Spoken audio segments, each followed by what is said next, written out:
Hip hop just showed me how to play those records. See, it's two of them. Circle, circle. I don't have This a is mix actually the second time we shot Steve D. We shot him once backstage at John Carluccio's Turntablist Battle Sounds Festival, and we sort of, I guess, really liked what we heard and really wanted to focus in more on him. And he was gracious enough to let us come back over. This is actually his mom's house that we went back over to. And the only bummer about that is that we missed Doc the Butcher. Because when we first right. interviewed him, it was him standing next to Doc the Butcher, who's another well-known, influential DJ. And, the cutting room is brutal. And he was actually being interviewed by Rob Swift, which is kind of fun. So I go to sleep, still practicing until I say. His mom was completely serious here, obviously. And then he showed us his fencing sword. And as usual, I was like, oh, well, why don't you fence for us? So he did some poses. Like, we used to all hang out together, and we used to go up to Steve's house and practice. The whole thing, you know, we've taken some shit about not having some great DJs in the film, and the whole thing is that what we try to do when we were editing is just try to have regard for what worked together, what would naturally flow into one another, and that's why the movie is the way it is. I mean, you know, the Executioners very naturally began talking about Steve D, you know, how he invented beat juggling, and then that led into this. And then Steve D happened to have this huge medal on his lap when he was talking, so he kind of introduced battling really well. So then we go into the battling section. And sort of in editing, it all became about what links. And some of the stuff we have that might even be better than the stuff that's in the movie ended up on the cutting room floor because it didn't link. It just was like an island sitting alone to itself. And that's just what's so tough about editing is you got to get rid of the stuff that you may like more if it doesn't connect. The best metaphor I can make is that it's like being a DJ and you bring 50 records to play one night at a set. And at the end of the night, you only played 20 of those records. But in the morning, you wake up and you're like, oh my God, I didn't even play my favorite song. I can't believe it. So that's exactly what it's like editing a feature film, because you got to have it. Brad just forced me to get it under 90 minutes. Because at one time, I think it was 210. He just pounded me. literally, folks, I pounded him to get it under 90. Here we are at Irving Plaza. Somebody gonna leave here and go represent for the U.S. This is great work by Rob Bennett. Every single performer, we had to switch sides of the stage. So, like, Rob would shoot one performance, and then quickly we had to, like, quickly get the cables and, like, move to the other side of the stage. That was Red Alert announcing, and he's also, there's a quick shot of him in the old school section, and then he also was in that Graffiti Rock archival clip, but he's very prominent Zulu Nation DJ.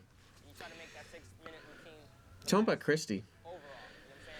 Christy Pavone actually was just a huge help to us in making just the entire film. She was one of the people we were introduced to in the beginning, and just really sort of helped us along our path in terms of finding a lot of these DJs. I mean, she introduced us to, Steve D, Bambaataa, Jazzy J, DXT, and I like her interview a lot because I think it once again shows female representation in this culture. Maybe not in the sense that she is an artist, but she dedicates her life to hip hop and educating people on hip hop and the great things about it. So you should visit her site, Tools of War, which is a sort of a hip hop sort of a promotion site, which definitely is informative about the underground hip hop scene.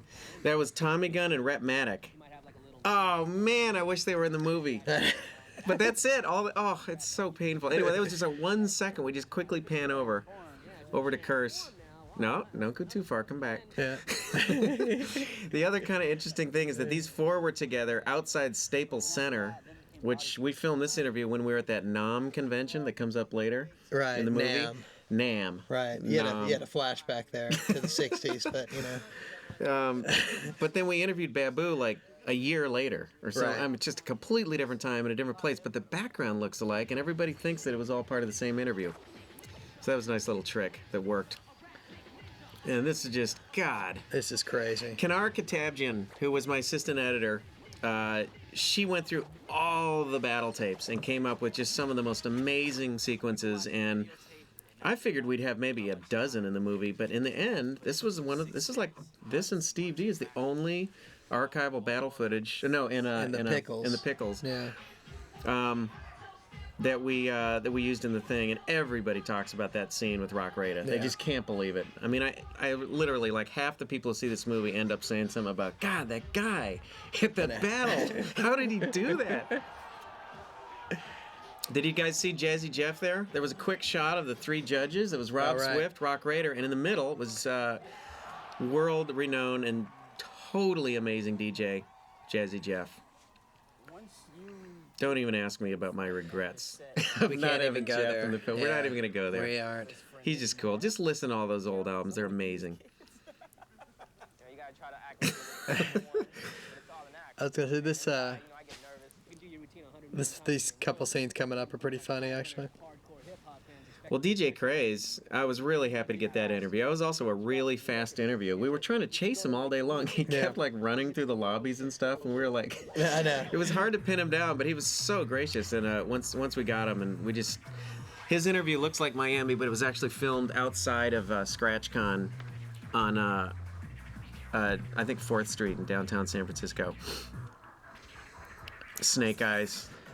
Snake Eyes. Is this what gave us the R rating? I don't think this did, but I always get tickled at how the I'm sure crowd's you like do. applauding, like that he's ejaculated on them. I'm sure you do, Brad. I'm sure you do. I figure it's an R-rated movie. I can throw stuff like that in.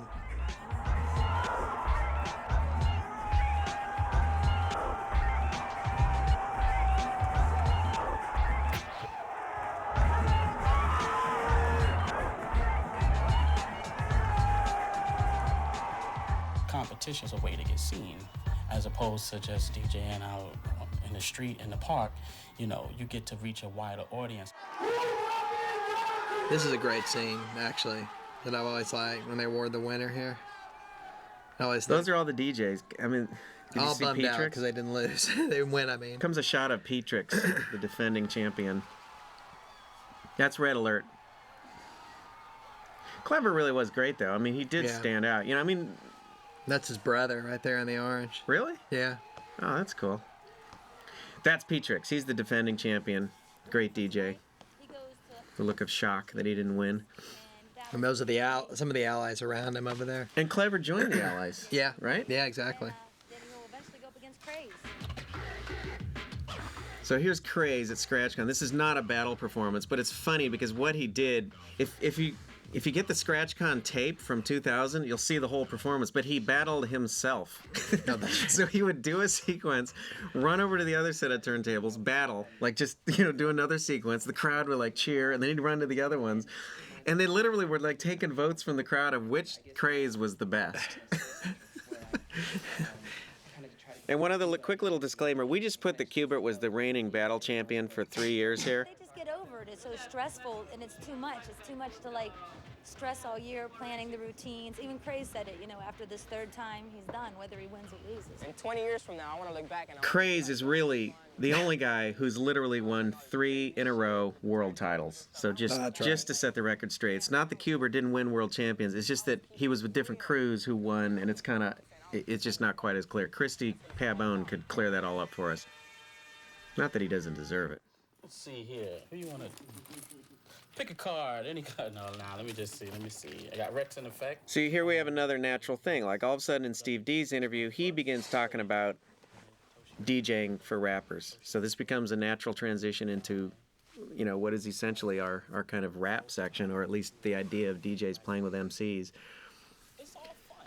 So, you just want to link everything together.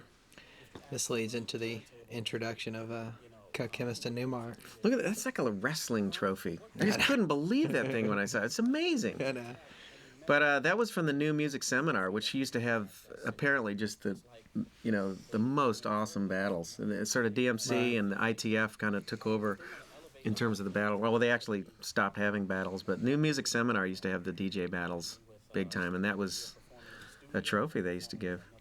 That's my fingers there on Mo Figgles's turntable.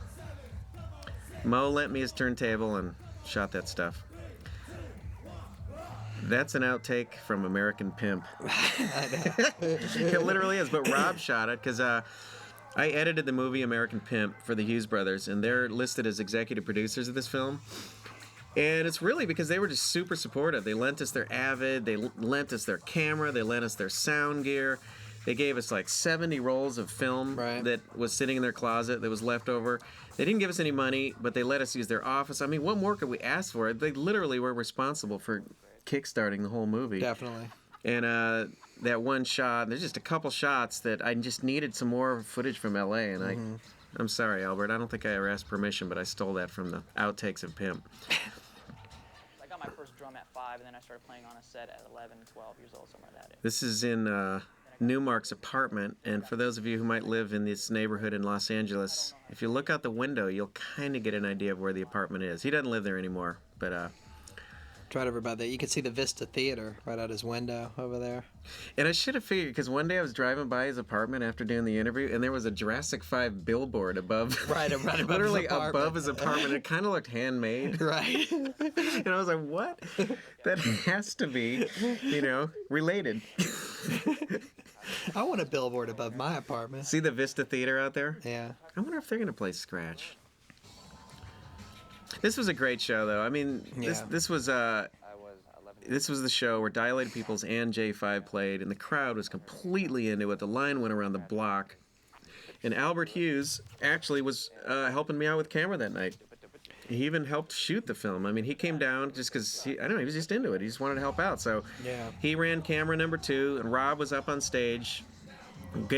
Anytime you see a shot on stage, that's Rob. This is Albert's shot, because he was out in the crowd with a long lens. But again, Rob Bennett is just the most amazing guy to have with you up on stage. It's like bringing the right kind of, it's like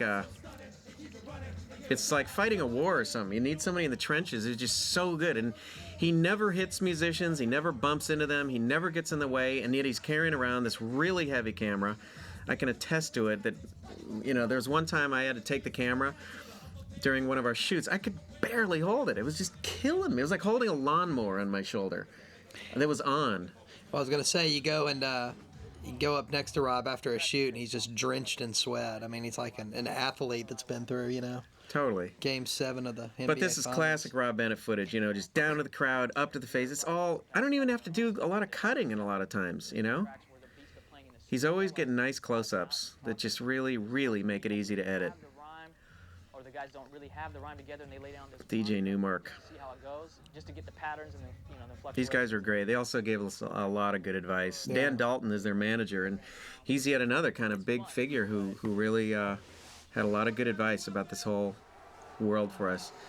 I mean, if you can't gather by now, there's no way I could have made this film without the entire involvement of a lot of people, just giving a lot of advice and a lot of direction. And, I mean, it's sort of like my job is to make the film and not to be, I didn't feel, I think it just made it okay that I was a bit of an outsider to this scene, because it's like it's a collaboration, We come to them and say, we're going to make this movie. And they come to us and say, give us all sorts of good advice on how to do it. Portrayed as rap music has been very limited, and I think with Dilated, we just brought These guys are great. I was going to say both Jurassic 5 and Dilated. If you guys haven't seen them live, you should definitely check them out, because it's quite an experience. A lot of people wonder why these 3 hip-hop groups. Like, why of all the rap groups we could have in the movie, why these 3? It's Dilated, Jurassic 5, and later on we see Gang Starr. And the answer is simple. It's because there's definitely other groups who do this too, so it's not that. But these 3 in particular, who we had met and knew we had access to, so well represented the idea of the DJ being an integral part of the group. Completely. I mean, Babu just got done talking about that, but it's just, the DJ is a major figure in the whole thing. I mean, especially Gang Starr. It's just Guru and DJ Premier. Well, it's like here with Mike, with the Beastie Boys. I mean, being a huge Beastie Boys fan like I am, Mike, I really feel like took Beastie Boys to the next level in terms of what he does for the group as a DJ. And once again, that's another one of those groups. If you ever can catch them live, definitely go see it. And of course. Mix master. Here comes Francesca Mike and Diane Lafitte's dog right here. She gets her cameo. Some boosters for no reason. Diane Lafitte was another one who was a big help to us. So the dog's just sitting there. I'm like sitting there staring at Mike. And I don't know. That was great. We always worried that we might get in trouble from PETA. That's right. But no animals were harmed on this shoot. All right, so we can vouch for that. I'm sorry. It's okay. I was getting my PETA disclaimer Say that again? there. No animals were harmed in the filming of Scratch. There we go. Didn't that dog get killed by the turntable right immediately after that? I swear to God, a fall over totally severed him in half. And here we are at Jay's apartment. And, Okay, Jay. You know, the thing about this, what's so cool is we finished the interview. We were wrapping up our camera. We were just about on our way out the door, and Jay goes, "Oh, wait, I got a little surprise for you." And I was like, okay. And so we walked back into the house. He comes over, he opens up the door, and just like that shot just showed you, he's like, "Come on into the dungeon." And we walk in, all of a sudden, there they are. 400,000 pieces of vinyl. And these things, his gold record just sitting in the back, a lot of people say, how could he mistreat those? So the truth is, his other studio had a fire, and they were just kind of sitting here. He was in transition. He just moved all the stuff in from the other place. But it kind of appears as though he's so cool that he doesn't give a shit about a gold album. I know. That's how cool he is. But he is that cool. Jay's actually one of the original founders of Def Jam Records. I don't know if a lot of people know that, but he and Rick Rubin apparently were he was one of the original founders. Yeah. But Jay is he's the best. He's so classic. This break comes to the end, and then voop, voop, voop, boom. He lets it. Here comes our cameo coming up of our co-producer Heidi Addison that you'll see in a second. I think all of us have little cameos in the film, don't we? Yeah, mine's coming up too. Yeah. Mine is when you see the shot of Africa Bambaataa. I asked him if he'd take his sunglasses off for the interview because it's always nice to see people's eyes, you know, to penetrate the soul. And he just shook his head no. But if you look in his glasses, you'll see me sitting there. Here comes Heidi here as we go down. She'll be in a red coat. And there she is. And we're out. This is Amoeba Records in San Francisco. Now they have Amoebas in other places too, like LA. But just the hugest record store. It's actually a converted bowling alley. It is, and I used to bowl there. I used to live in San Francisco in the 80s, and I literally bowled there all the time. So it's kind of ironic to be rolling around with a camera. But and then this is upstairs in Amoeba, where Z-Trip, well, he's really from Phoenix, so he's really no connection to Amoeba, but it just was a great place to shoot him, because he's the guy who pulled me aside early on in the process and said, Doug, if you're going to do this movie, you gotta include digging. Because that's like what so many DJs, that's their amazing skill, and you can't just make it about scratching. He was really mad. He was actually furious. He would have been so pissed off if we didn't include a portion of this film to talk about the art of digging for breaks and finding cool samples. And so this whole section is almost a tribute to him for getting it in the movie. I mean, I really got to give him credit for that.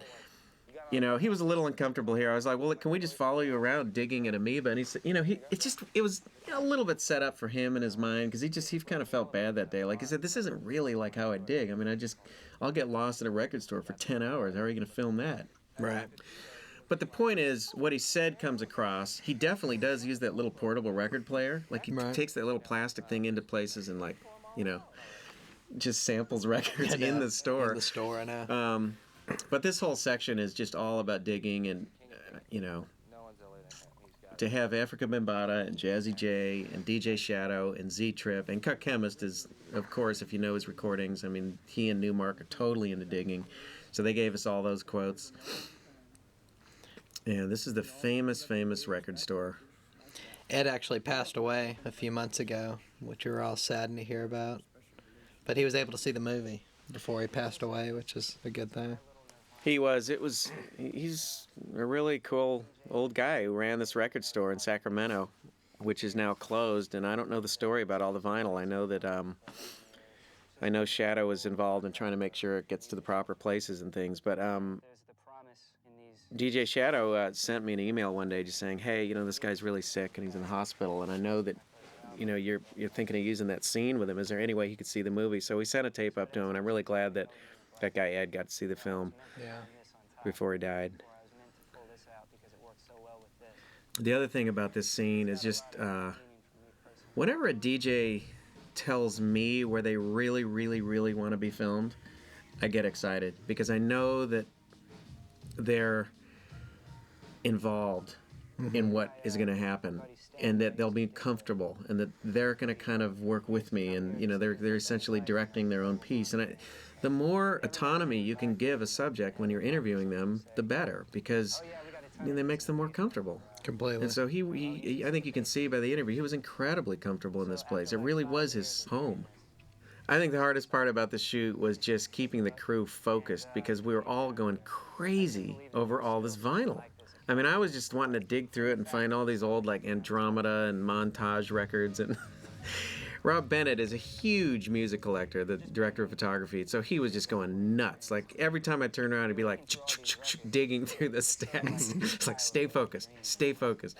And they had posters, and it really was amazing. I mean, everything you see here is what you see. It really was like this. And the thing, I don't even think our shots quite convey that it goes on and on and on. It went way down. These are different parts of the room, And when we went down there, it was completely pitch dark, and it was just dead silent, and it was just really strange. And so we had to add a couple light bulbs just to give a little bit of exposure. Otherwise, you wouldn't be able to see anything.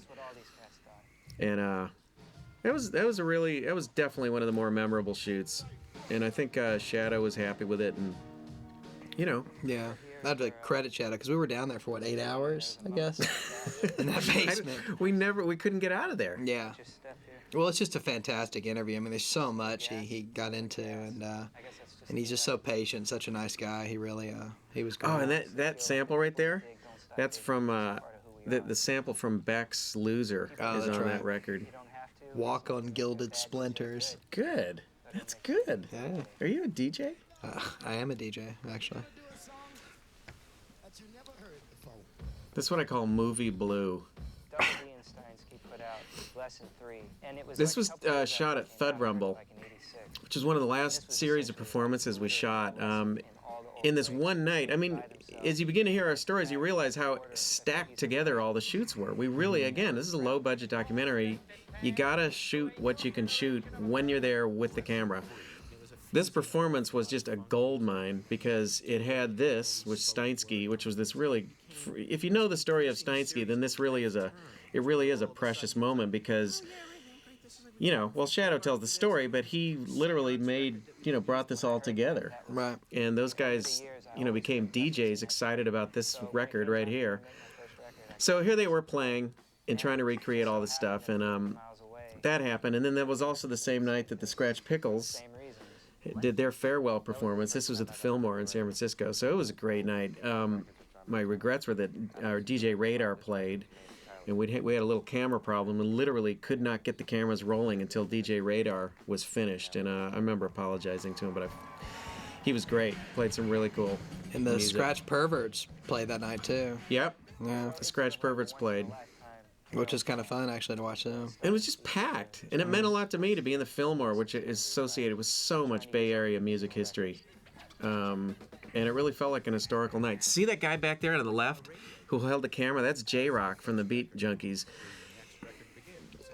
Just incredible DJ. He also spun this night, and he always is at every single show with a DV camera. Yeah. He must have hundreds of thousands of hours of DJs playing, and amazing DJs playing, because he's at every show. Right. Everywhere I go, I see J-Rock with a camera. A lot of those groups that I was brought up on, from the Commodores to Earth, Wind & Fire to...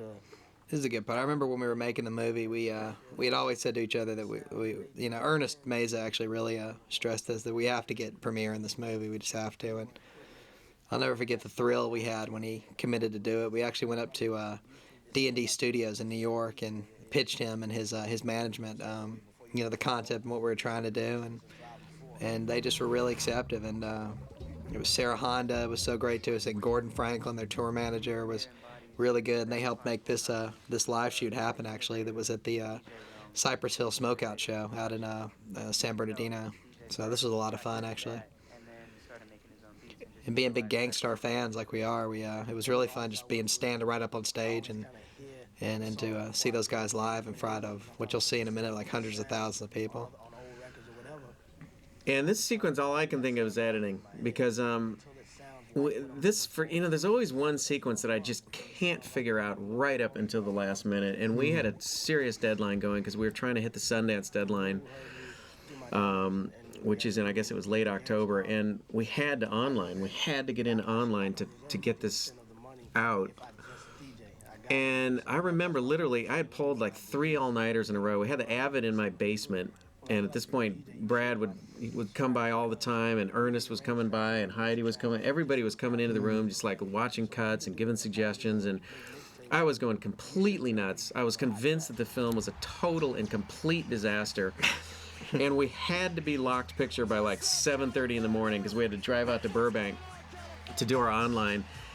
And, it literally, at like 4 in the morning, I was just going, God damn it, this whole section is a mess. It just didn't make sense to me. And I had done it one way, and then another way, and then another way. I had Premiere saying different quotes, and then talking about other stuff. I swear to you, this whole section was cut in about a half hour.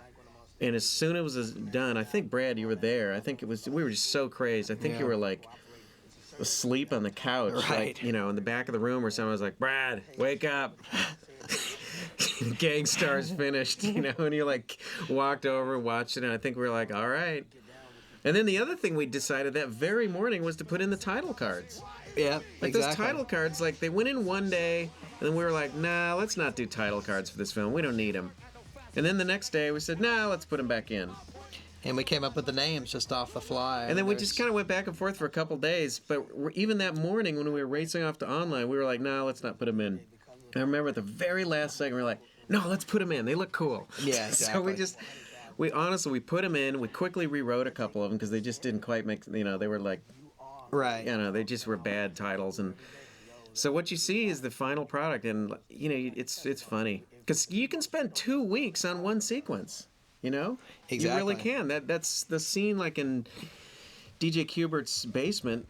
I swear I was editing that for a couple weeks because there was so much different music and so many different ideas I tried to get in there and just a lot of things.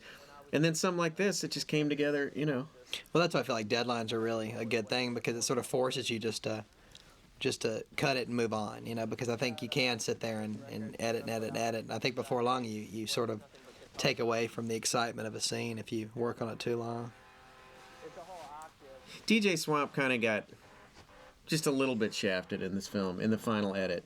And with no intention of, at all, like to cut him out of the movie, because he was the very, very first interview we did, and he was the guy that took us over, to where they make the vinyl, and right. That scene you just saw. And he also had a really funny interview. Talked about a lot of funny stuff. He's the guy who later on, when you see just a pair of hands smashing a piece of vinyl, that's Swamp. And again, there was just problems like connecting it to everything else. And so we just used the parts of his interview where he's talking about making vinyl for your own self. And that's how he fits in the movie. It was sort of a combined thing. We originally we conceived like this whole thing of like making vinyl and how it would work from start to finish. And so we're at Swamp's house. Then we went to the lathe, which you saw before, where he actually cuts the acetate, and then from there we went to Rainbow Records to see how the record is printed up or pressed up. And that little sequence with the Allies too was just a very, very short clip of what was a pretty great performance. And you can check these performances out from other ways. Like again, if you go to battlesounds.com and you can order tapes of those performances. You get the whole thing. You'll get the whole Kubert performances at the very end. You'll get all the Allies stuff. Just for what it's worth. I mean, this was a really cool place called Storyville, which is a jazz club in San Francisco, and we went there just one night. Every week or every 2 or 3 nights a week they have DJs playing, and we just went in and shot that night. Yeah. This is off of Billy Jan. I don't know who's talking on this. I think it's Eddie Duff, isn't it? You think that's his voice? I think so. Yeah, I think it's Eddie Duff. Eddie, if that's your voice, that makes perfect sense. This is a favorite part of mine of the film. This you can credit. I know he won't announce the credit, but I'll announce it for him. This is actually Doug Prey shooting this entire stuff. It's really, really good stuff. So pat yourself on the back there, Doug. Well, it was cool. We didn't know we were going to shoot this until the morning of, and it just was a very, very last-minute thing. We talked to his managers, Brad did, and DJ Crush actually really doesn't speak a word of English, so we didn't really get to talk to him at all. But through his manager and translator, we just told him what we were doing, and I felt it was just it was a kind of a karmic thing because it just came together, and quickly ran over and borrowed Albert's camera, and I can't remember why Rob didn't shoot this or what was going on that day, but I remember Rob, he lent me his camera batteries, and I just went over there and got up on stage, and it was just one camera, and we just shot a bunch of stuff. It took me about 7 or 8 weeks to sync up in the editing room because I just couldn't figure out. For some reason, I had the time code slate was not working. It was just one of those real seat of your pants shoots. It was literally just me with the camera, and Kanar had the tape, and she recorded the sound, and I got the picture, and that was it. But it worked. I was gonna say it was funny because when we went to pitch Crush the project just to see if he would let us film him and stuff, I remember we did have to sort of work through a translator, and I'm telling him exactly what it's about and this and that, and going on and on about it, and explaining Doug's experience and whatnot, and then mentioned who was in the film, and I told him DJ Qbert and Premier, and after not saying a thing, all of a sudden Crush looks at me and he's like, Qbert? Premier? And we all got a big laugh out of that, and I just thought it was amazing how it's an example of how music sort of transcends any sort of language. So it was a fun story. And then we'd heard about these lessons being taught we'd heard about these classes that go on, and this isn't the only one. There's definitely other places in schools where they teach DJing, but we'd heard about this through Amoeba Music, which, by the way, that's the sign at the very end of the Hate, and that's where that store is. And that's me flipping with the image, of course. But we just heard about this thing. It just sounded cool. And nobody will believe this is true, but Qbert literally just showed up that day. That was not at all planned. We were just there shooting the kids, and all of a sudden Qbert showed up. And that kind of gave us yet another link with the whole sort of structure of Rocket and passing the baton, and somebody like DJ Qbert kind of passing it on to the next generation. So, when you get to the end of the movie, all of a sudden we have this footage of Qbert with these guys, and it's kind of made sense of all of this. But I just think a lot of people don't understand how huge underground hip-hop is. I mean, in high school, hallways, people are breaking, and I mean, it really is pretty huge. It's completely. I mean, all the way down to just the clothing and the lifestyle, and I think the slang and everything, and it's amazing how it's a hip-hop world we live in. I started realizing that about, a couple months into the project, when I would tell my friends, oh yeah, I'm doing this film about hip-hop DJs, and they'd look at me like, huh? And then